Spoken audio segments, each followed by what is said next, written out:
हो सकता है ये बात आप लोगों के मयार के मुखालिफ हो, आप लोगों की थॉट के मुखालिफ हो, लेकिन मैंने ये बात बहुत ज्यादा महसूस की है और मैं इस नतीजे पर पहुंचा हूं कि लोग अक्सर व बेशतर इस बात का राग अलापते हैं कि मनपसंद शख्स आपके सुकून का बायस होता है।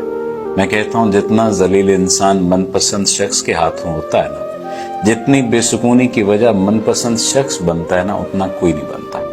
जितनी अजियत का शिकार आप मनपसंद शख्स के हाथों होते हैं, उतना किसी के हाथों नहीं होते। बहुत सारे लोग इस बात पर हो सकता है कि बुरा भी मनाएं, बहुत सारे लोग इस बात को तस्लीम भी करेंगे। मेरे पास जो सबसे ज्यादा केसेस आते हैं ना, वो मनपसंद शख्स के हाथों जलील होने वालों के आते हैं। मनपसंद शख्स क्या है?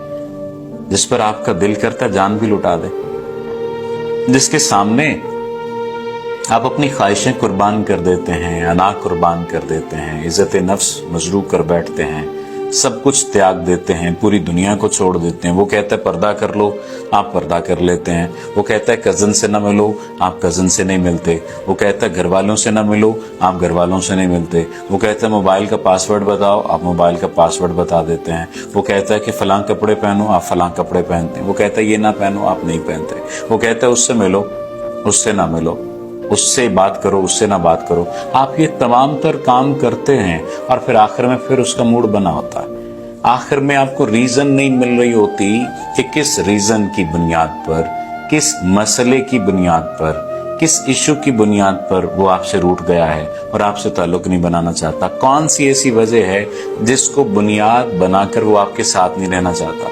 वो छोटी सी वजह बनाता है और आपको धुतकार देता है। वो कहता है कि मैंने तुम्हें देखा था, तुम अपनी क्लास फेलो के साथ बात कर रही थी। हंस के क्यों बात कर रही थी? तुम अपनी क्लास फेलो के साथ, इवन दो कि लड़की के साथ भी बात कर रही थी, तो तुम हंस के उसके साथ बात क्यों कर रही थी? तुम्हें उसके साथ हंस के बात नहीं करनी चाहिए थी। लड़के के साथ दोस्ती, लड़के के साथ बातचीत होना तो मुख्तलिफ बात है। अक्सर बेशतर लड़कियों के साथ ये होता है कि उनके घरों का माहौल बहुत बेहतर होता है। ऐसा बेहतर होता है कि उन्हें अपने घरों में चलने फिरने, उठने बैठने, सोने जागने की आजादी होती है, अपने थॉट्स के मुताबिक जिंदगी गुजारने की आजादी होती है। लेकिन वो एक टॉक्सिक पर्सन के साथ रिलेशनशिप में आती हैं, वो उनके घर वालों को भी उससे छुड़वा देता है। वो कहते हैं तुम फलां इवेंट में जाओगी, फलां इवेंट में नहीं जाओगी, तुम अपने फलां कजन से मिलोगी, फलां कजन से नहीं मिलोगी। और ये बेचारी सब कुछ करती चली जाती है। पीछे दिमाग में एक थॉट होता है ये मुझसे शादी कर लेगा, ये मेरे ख्वाबों का शहजादा है।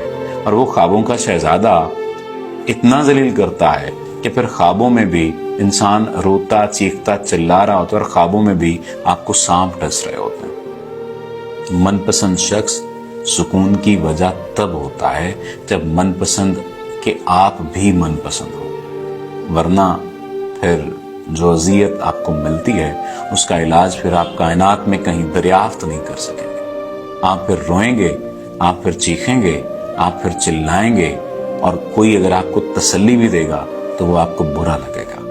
मेरे पास अक्सर ऐसे लोग आते हैं, वो कहते हैं सर बस सिर्फ आपके गले लगकर रोना चाहते हैं। कहते हैं सर आपके पास बैठकर बस रोना चाहते हैं। हम ये चाहते हैं कि किसी ऐसे शख्स के पास बैठकर रोएं, किसी ऐसे शख्स को अपना दुखड़ा सुनाएं जो हमें जज ना करे। कई ऐसे लोग आते हैं जो कहते हैं सर हमसे डबल फीस लें, ट्रिपल फीस लें, लेकिन इस गम को, इस दुख को हमारे अंदर से निकाल दें। और वो दुख क्या होता है? मनपसंद शख्स का दिया हुआ दुख। उस दुख का मुकाबला करना जाहिर है मुश्किल है, लेकिन एट द एंड तो करना है। इस बात को समझिए, अपने लिए, अपने ताल्लुक को अजियत न बनने दीजिए। बसूरत दीगर सारी जिंदगी आप इनसिक्योरिटी में गुजार देंगे, सारी जिंदगी आप अजियत में गुजार देंगे। और जिंदगी इतनी गनीमत तो नहीं जिसके लिए अहदे कम ज़र्फ की हर बात गवारा कर ले। जिंदगी इतनी गनीमत नहीं है। अपना ख्याल रखिए। आपका बहुत शुक्रिया। और आप सेशन के लिए इंस्टाग्राम पर भी राब्ता कर सकते हैं, लेकिन सबसे आसान तरीका ये है कि आप व्हाट्सएप पर राब्ता कर लीजिए। इस पर राब्ता करने के बाद आपको टीम रिस्पॉन्ड कर देगी, आपको जवाब मिल जाएगा। बाज़ दफ़ा लेट जवाब मिल रहा होता है तो उस पर परेशान होने की ज़रूरत नहीं है। अपना ख्याल रखिए।